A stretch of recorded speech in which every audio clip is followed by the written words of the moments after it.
This program is brought to you by the Stanford Humanities Center. For more information, please visit us at shc.stanford.edu.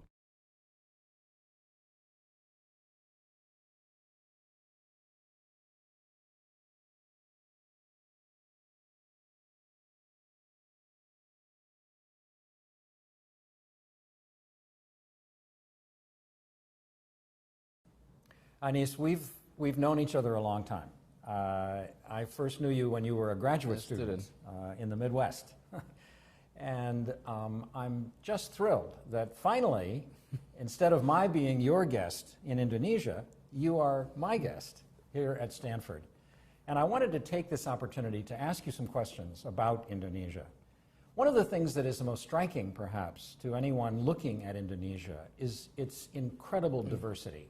Hundreds of ethnic groups, different languages, all the major world religions are represented in Indonesia, ecological differences, economic differences, and yet it's a democracy. And since 1998, one hopes that will continue, it has been a democracy, despite having had very little historical experience of democracy. So what's the secret to your success? Yeah, well, first of all, thank you. I really enjoyed being at Stanford here. Now, with regard to democracy in Indonesia, yes, it started in '98, and it has been years since then. But the foundations of that democracy was built long before '98. You mentioned earlier about the extreme diversity. Democracy requires some common ground to glue these nations together. Right. Otherwise, it won't function. Right. Now, Indonesia had its independence in 1945. However, the spirit of being one nation in this archipelago was agreed upon 17 years before the independence. and there was a language was adopted there as common language. And this is very democratic in a way. Why? Because the language that was chosen as common language was not the language of the majority. It was the lingua franca of the archipelago, adopted as the national language. And I think it helps to create the feeling that this is one nation. And on top of that, right after independence, democracy requires equality. Right after independence, we had more than 120 small kingdoms and sultanates. And Indonesia decided to abolish the aristocracy systems that was there and created a very egalitarian foundations that 5 decades later, when formal democracy was adopted as a system, the foundations is already there. The feeling of unity. Let me interrupt you. Sure. Let me go back to the first point you made. If I understood you correctly, you were suggesting that if a majority language had been made the national language, the minorities who didn't speak it would have revolted and maybe even destroyed Indonesia. Is that the point you're trying to make? That this small group, I guess these were the East Coast Malays, right, that spoke Malay, which became the basis for Indonesian, that they were too small to threaten the state? That's one, but also the fact that the majority understood that the language, that's the language of the minority, has become the lingua franca. Yeah. And willingness to adopt that is, I think, create the sort of legacy that we can agree upon something that may not be the interest of the large portion of the society. And that is a very important experience. Yeah. And that was done prior to the presence of a state. And that was more of a civil society thing. And I think this is also the other reasons why our Indonesian democracy is consolidating now, and I hope it will continue, is it has this vibrant civil society. Yeah. The civil society that has been very active in promoting democratic values. So democracy is not only procedural democracy, an electoral process that is there, but also a very living spirit of democracy that is being practiced. And I think it requires that civil society to be there. That's where I am now managing a university. And higher education in Indonesia is extremely crucial in supplying sufficient resources, producing a middle class, modern, highly educated, not only for the leadership level, but also at the masses level. And that, I think, one of the very reasons why our democracy is so far so good, and hope it continue. I want to go back to your comment about civil society. I think it's generally understood that a civil society may be a necessary ingredient for democracy. But at the same time, a civil society can believe in a variety of things. They don't necessarily all have the same values. We know that more Muslims live in Indonesia than in any other country on earth. And therefore, if we talk about civil society in Indonesia, to what extent are we actually talking about an Islamic society? And that, of course, raises the question, which is, I think, of particular interest here in the United States, not to mention Indonesia. Are Islam and democracy really compatible? Is there a relationship that works in Indonesia? Yes, I think, well, the fact that Indonesia is a majority Muslim nation often made us being under the spotlight for our democracy. The question is just like that, is a democracy compatible? We practice both. The society in Indonesia is reflecting the symbols, the values of Islam. From TV programs to books to literature, it reflected the value of Islam. And on the other hand, we're practicing democracy. And then we look at the state is not a religious-based state, and it's neither a complete secular state. It is what we call Pancasila state. Panca means 5, Sila means principle. So the 5 principle states would officially recognize the presence of God, monotheisms in there. So having said that, yes, the society is Islamized in that way. It's very, very reflecting Islam. But the expressions of Muslims in Indonesia, in political terms, it's very modern. It's beyond religious symbols. It has gone through that process. In the past, yes, it was. I mean, we must recognize that in the beginning of the Republic, when we debated whether or not this is an Islamic state or a secular state, it was more of reflections of identity. But today, it has gone through that period.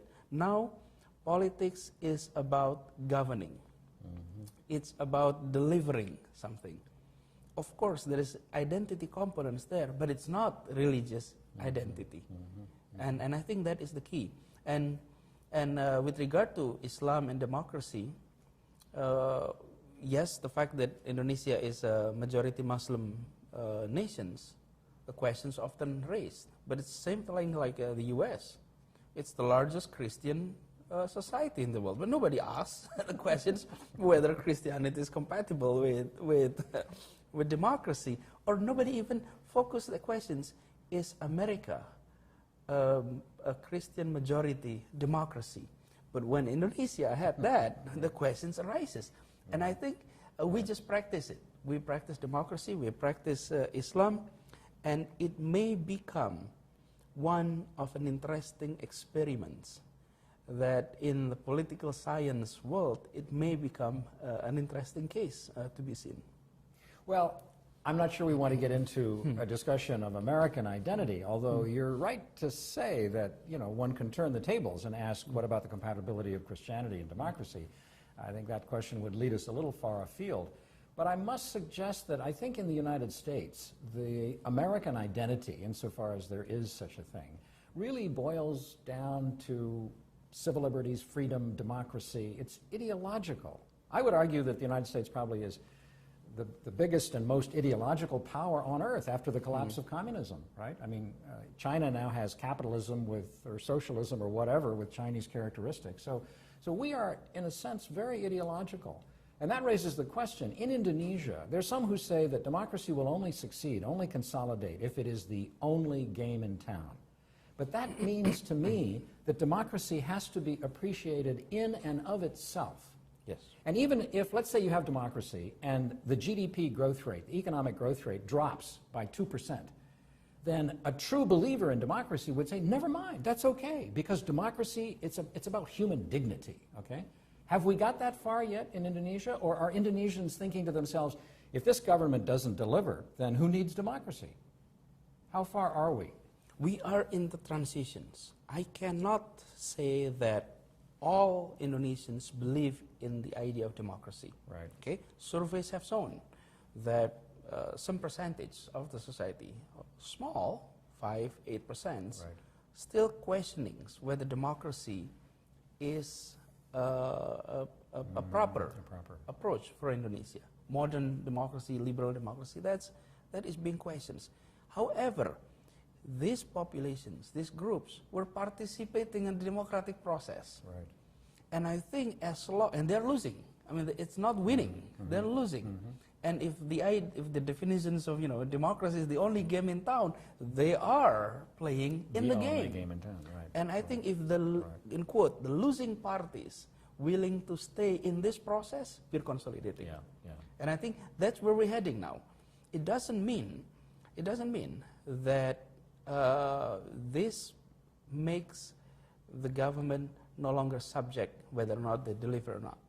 I think the issue is more on if they fail to deliver, they will switch to others. To another party. To But another stay party. within the But system. stay within the Yeah, system. right, right. And I think it's important. And in many democracies, new democracies, Yeah.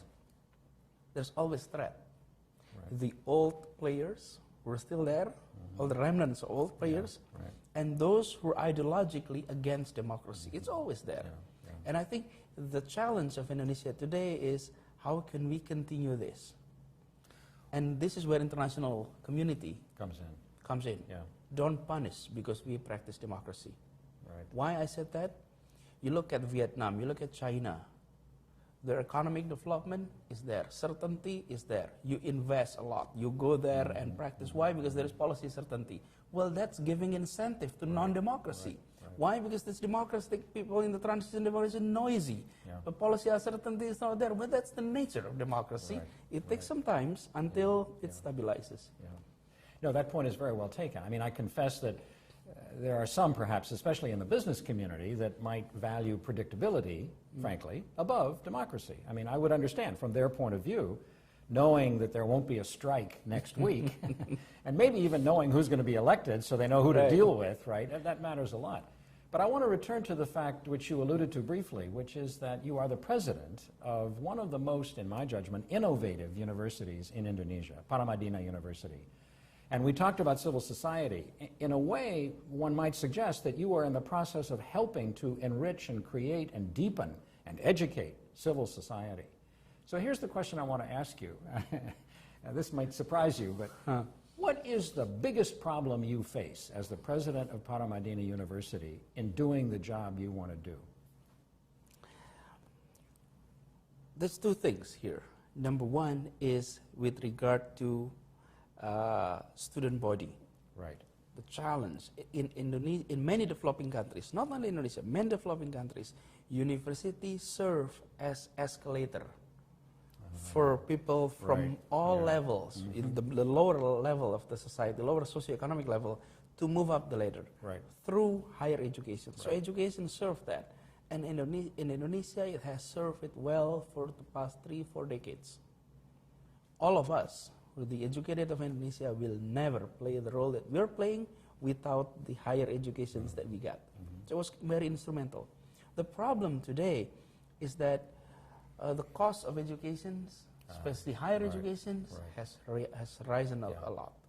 And that made us in a situations where if education, higher educations help to form future middle class, and today's middle class of Indonesia was formed from the lower class of Indonesia of the past.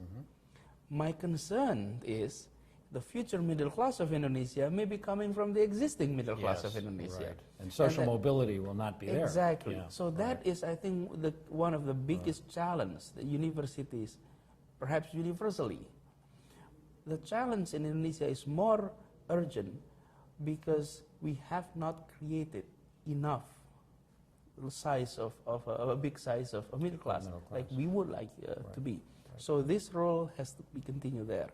And I think the business sectors and government must pay attention on that aspect. So that's one aspect of the higher education. The second aspect is with regard to influencing discourse in the society, in politics, in public policies. And we must acknowledge that in Indonesia, academics, people on campus, they're not only teaching and researching. Most are also involved as activists and policy making process. And I think this is where one of the strengths of many universities were actually there. And this is also another challenge. We must continue to be able to color the policy making process, the discourse, including with regard to democracy, respect to diversity. And all of this is being cooked in the universities, this process, and the society benefiting from that. Do you sometimes feel, though, I mean, you're portraying an optimistic picture, and perhaps it's necessary to be an optimist in order to get things done. If you don't think it's going to work out, why bother? But I'm wondering if you may exaggerate the extent to which an intellectual elite can effectively lead a country. Because I remember in the authoritarian days of President Suharto, there was something called the Berkeley Mafia. Now, in my judgment, they were well-meaning and talented, and actually they did a very good job, in my opinion, on the Indonesian economy. But they were affiliated with a thoroughly authoritarian regime. It was as if it didn't matter to them that they were working with and for an authoritarian regime. I wonder about the reliability of intellectuals. I think it was William Buckley, an American right-wing commentator, who said years ago that he would rather be ruled by 100 names drawn at random from a Boston phone book than by the entire Harvard faculty. Do you feel that way about intellectuals in politics? Well, I think politics is rather different in the sense that intellectuals is often having more burden when they enter politics compared to non-intellectuals. If your background is a businessman or a lawyer, you're not being viewed as you have to maintain the neutrality, the academic integrity, objectivity. And I think in the academic world, of course, if we make mistake, we revise the hypothesis. And then we work on it again. But in the policy area, if you make mistake, it costs your politics, it costs your future. And I think whether or not, say, in Indonesia, nowadays, intellectual scholars were willing to sort of participate in political process, yes, they're willing. And Indonesia today is no longer an authoritarian regime. So in the past, the options that was sort of presented to many of the scholars is being inside the regime and participate, or you're outside and being a researcher. And many who actually decided to be outside the regime continue teaching research. And that is a choice that was there. It's legitimate, sure. It's a legitimate choice. But I think nowadays, intellectuals in Indonesia no longer had to confront the choice of being in the system or outside the system in that way. That is conflicting. Because it is a democracy. It is a democracy. And that's, I think, the privilege. Well, that raises a related question. I mean, you have been selected, congratulations, as an international visitor, international scholar at the Humanities Center.